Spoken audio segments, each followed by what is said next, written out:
How can I spot an effective coach, teacher, or educator? Loads of people share opinions and information online with apparent expertise, but how can I identify someone that is effective? How-to tutorials are great.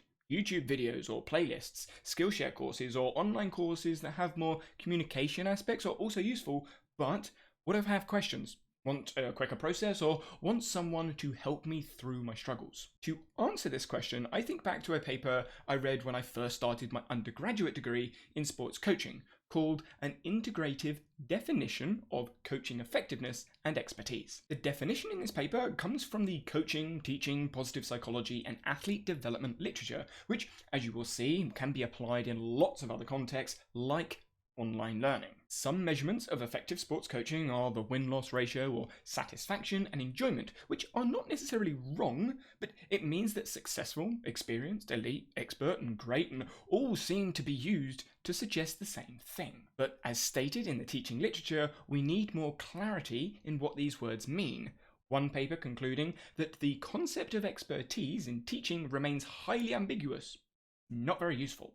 In order to find a meaning, the authors looked at what coaching included, which seemed to be leadership, expertise, coach-athlete relationships, motivation, and education. To do that well, they needed knowledge, declarative knowledge, knowing, and procedural knowledge, doing. The coach also needed to get to an outcome, so performance or personal attributes like self-esteem and satisfaction. However, every individual is different. Things like age, developmental level, or needs and goals all change the context. Now, knowledge is very broad and can be taken in lots of different directions, but this paper brings it all together under three main categories.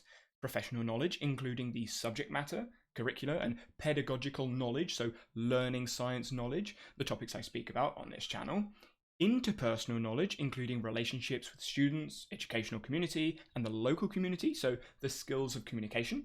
And intrapersonal knowledge, including reflection, ethics, and dispositions, so more about personal development and philosophical views. Professional knowledge includes the declarative knowing knowledge of the sciences or ologies, which, if you think about it, can be any related science to your learning context. It doesn't have to be the sports sciences. Interpersonal knowledge is important for coaches because they regularly interact with the learners. So a content creator or course creator isn't a coach unless they are personally interacting with the student.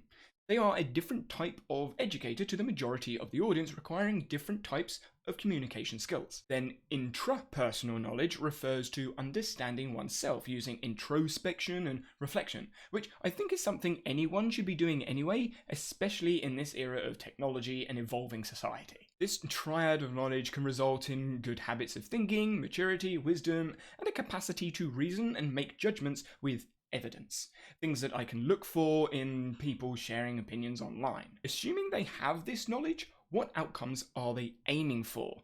In the positive psychology literature, competence, confidence, connection, character, and caring are words that are frequently used. But for this definition, they combine character and caring together to leave them with 4 C's rather than the 5. Now, expertise in teaching was defined as a superordinate capability to get the best student outcomes, time after time, with all kinds of students under strongly contrasting conditions all day long across many school years.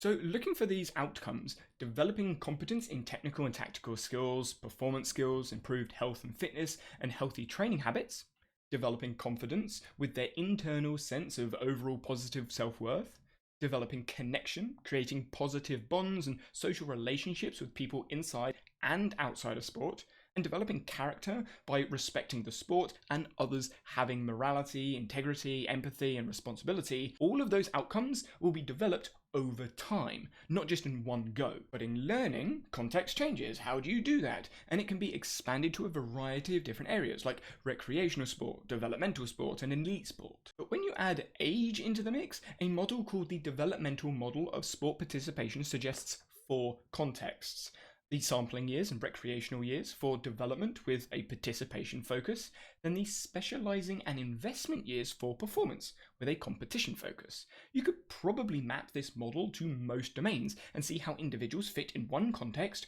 or are moving from one to another. Combining all this together, they came up with a definition of effective coaching, which says it is the consistent application of integrated professional, interpersonal, and intrapersonal knowledge to improve athletes' competence, confidence, connection, and character in specific coaching contexts. Coaching expertise refers to specific knowledge in particular contexts, not necessarily leading to effective coaching. I think an important point to add here is that expertise can decay over time if the individual doesn't keep learning. Putting this into the context of online learning, a video someone made that shows their expertise in a topic that is 2 years old doesn't mean that creator still has valid expertise in the topic.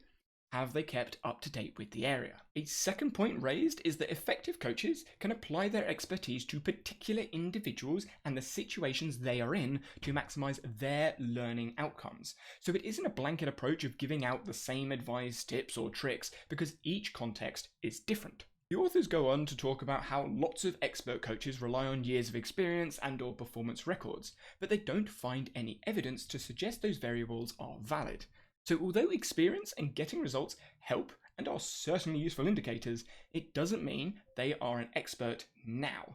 But if they are still getting good results, depending on the results they are measuring of course, and continually learning through experience, it is a good chance they are an effective coach with expertise. The biggest challenge from this paper is finding reliable and valid ways of assessing coaches' knowledge and athlete outcomes in different contexts, so the true comparative studies can be done. For me, when I want to know something, most of the time I can find it online in videos or text somewhere. But before I take a course, believe what the content is saying, or put trust in a creator, I ask myself, what professional knowledge could that person have in this topic? What outcomes are they looking for with the content? And most importantly, what context are they talking in?